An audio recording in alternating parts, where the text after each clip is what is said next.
ধরুন আপনার খুব তেহারি খেতে ইচ্ছে হলো, তো আপনি আপনার বাসার পাশের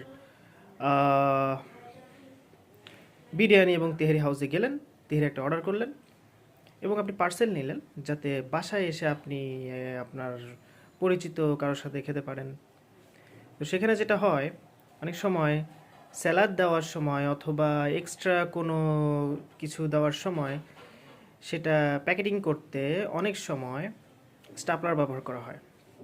এই স্টাপলার জিনিসটা যেটা এমনি আহ, হচ্ছে মেইন প্যাকেটে যদি কোনো বিরিয়ানি বা তেহারি দেওয়া হয় অথবা আলাদাভাবে যদি কোনো স্যালাদের প্যাকেটে যদি এই স্টাপলার ব্যবহার করা হয়, তাহলে যেটা হয় যে এই জিনিসটা অনেক সময় মারাত্মক সমস্যা তৈরি করে, বিশেষত যদি কোনো কারণে এটা সঠিকভাবে লাগানো না হয়।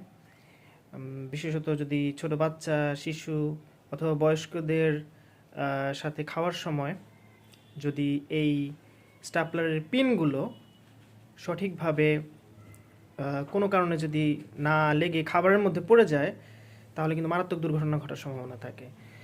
তো সেক্ষেত্রে আমাদের দুই দিকেই খেয়াল রাখা উচিত। আমরা যারা খাবার কিনবো, আমরা চেষ্টা করব যে এই বিষয়গুলো সতর্ক থাকা, এবং যারা খাবারের মালিক আছে বা রেস্টুরেন্টের মালিক, তারাও এটার অল্টারনেটিভ কোনো ওয়ে যদি ইন্ট্রোডিউস করে, যদি আহ, এটা করার চেষ্টা করে, আমার মনে হয় এটা ভালো হবে। সবার সেফটির কথা এখানে ভাবা উচিত।